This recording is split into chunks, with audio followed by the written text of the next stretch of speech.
Hello दोस्तों, कैसे हैं आप सब। आप सभी को याद प्यार नमस्ते।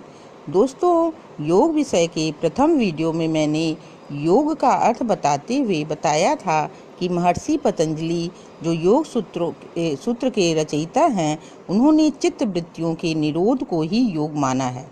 वास्तव में योग दर्शन के ज्ञान का आधार पतंजलि द्वारा लिखित योग सूत्र ही है।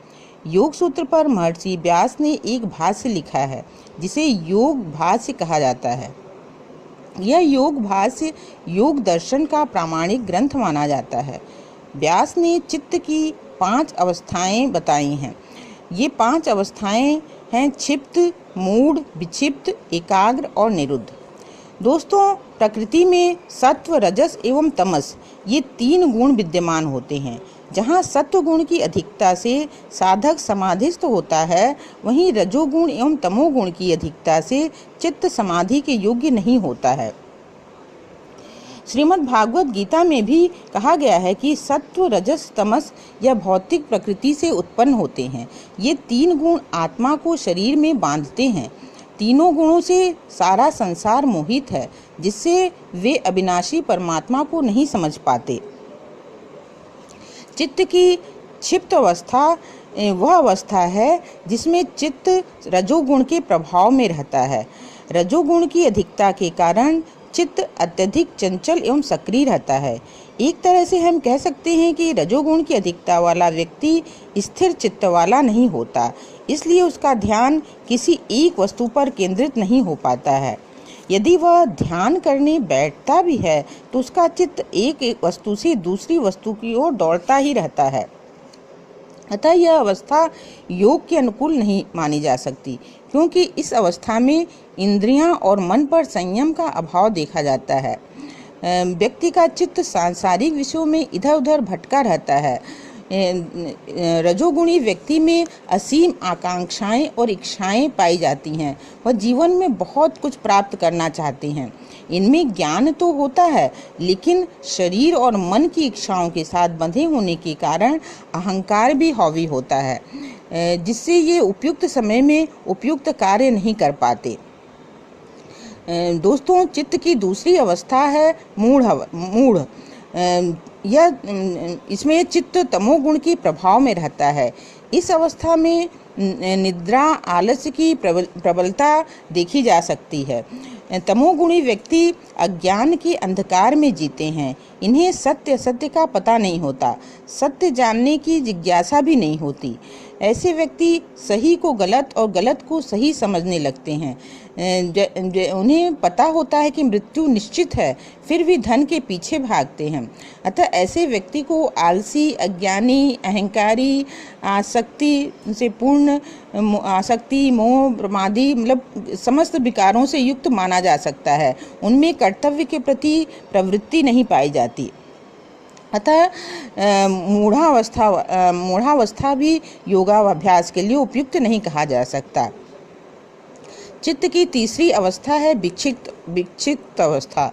यह वह अवस्था है जिसमें सत्व गुण की अधिकता तो होती है, लेकिन रजोगुण का भी अंश विद्यमान रहता है, जिस कारण चित्त कुछ समय के लिए किसी वस्तु पर स्थिर तो होता है, लेकिन ज़्यादा देर तक स्थिर नहीं हो पाता। जैसे एक जिज्ञासु व्यक्ति, उसके अंदर किसी वस्तु को जानने या किसी ज्ञान को प्राप्त करने की प्रबल इच्छा तो होती है, और उस इच्छा को पूरी करने के लिए वो उस खोज में निरंतर लगा रहता है, और कभी कभी वो ज्ञान की खोज में सफलता नहीं मिलने के कारण वो विक्षिप्त सा भी देखने को मिलता है। अतः ऐसे साधकों का ध्यान भी स्थिर नहीं हो पाता। अतः चित्त की यह अवस्था भी योगाभ्यास की उपयुक्त नहीं मानी जा सकती।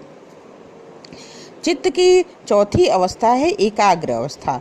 एकाग्र अवस्था में सत्व गुण की प्रधानता होती है, अतः चित्त एक विषय पर देर तक ध्यान लगाता है।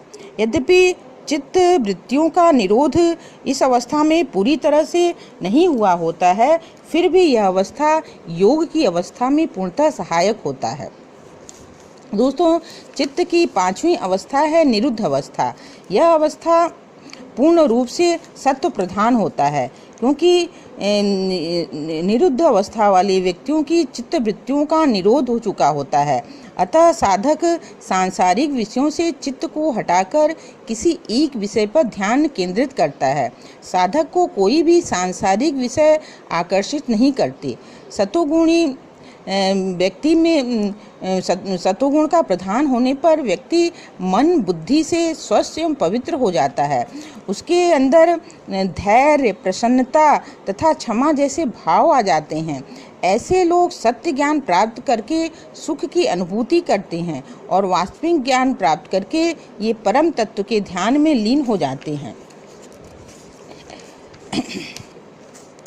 इस तरह से प्रथम 3 अवस्था क्षिप्त, मूढ़ एवं विक्षिप्त, जहाँ चित्त की साधारण अवस्थाएं हैं, वहीं एकाग्र और निरुद्ध असाधारण अवस्थाएं हैं।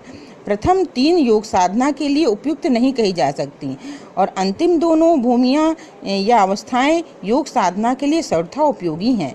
इसीलिए एकाग्र एवं निरुद्ध अवस्थाओं को योग शास्त्र के लक्ष्य कहा गया है। उनमें भी प्रधान रूप से निरुद्ध अवस्था को ही योग कहते हैं। इसीलिए कहा गया है योगस् चित्त वृत्ति निरोधः। दोस्तों, आज मैं वीडियो को यहीं समाप्त कर रही हूँ। योग से संबंधित अन्य विषय पर मैं अगले वीडियो में चर्चा करूँगी। आपको यह वीडियो कैसा लगा, अच्छा लगा हो तो लाइक एवं शेयर अवश्य करिएगा और कमेंट बॉक्स में अपने व्यूज़ अवश्य दीजिएगा। और अभी तक यदि चैनल को सब्सक्राइब न किया हो तो अवश्य कर लीजिएगा। धन्यवाद, धन्यवाद, धन्यवाद।